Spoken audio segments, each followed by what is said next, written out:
আজ ভাস্কর চক্রবর্তীর 3টে কবিতা পড়ব।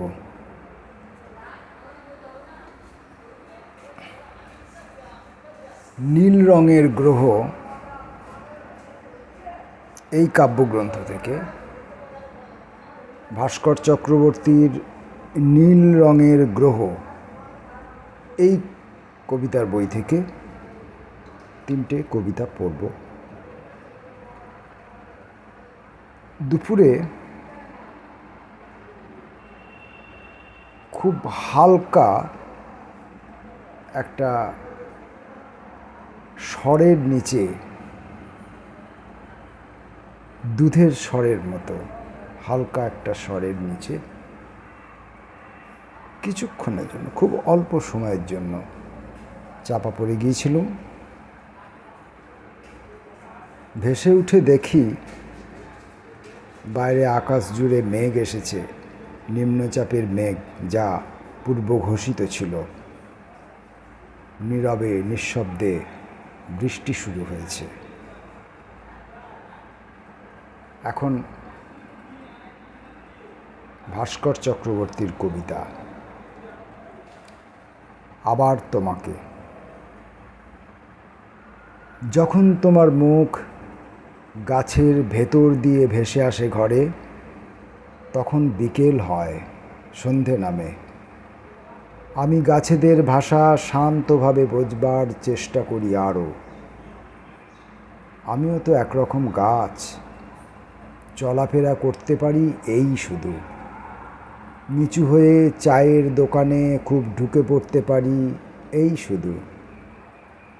যে চিঠি তোমাকে লিখি, প্রত্যেক লাইনে তার জঙ্গলের স্বপ্ন লিখে রাখি। ইচ্ছে হয় শিমলিপাল ঢুকে পড়ি, ইচ্ছে হয় দেখে আসি কিভাবে তোমার মুখ ফুটে ওঠে, চেয়ে থাকে ছায়ায় আলোয়। হাড়। দুপুর যায় আর সারা শরীরে ফোস্কা পড়ে। হাড়গুলো হলকায় চিত হয়ে থাকে, হয়তো মায়া জীবনের দিকে ফিরে যেতে চায় আবার। 7টা ভুল এসে মাথায় অনবরত আঘাত করে।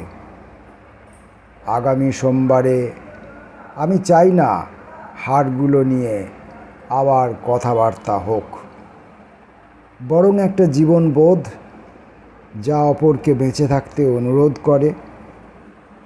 যদিও হাড়গুলো এদিক ওদিক ছড়িয়ে থাকে শুধুই। 40।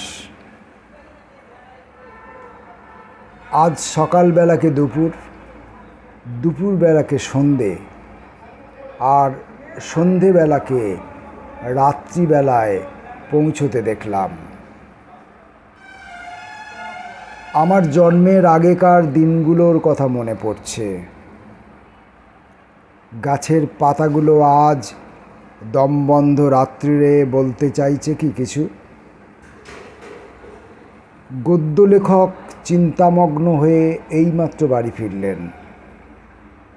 কিভাবে 40-এ পৌঁছলাম, আগামীকাল সে বিষয়ে নিশ্চয় একটা কবিতা লিখতে হবে। নমস্কার।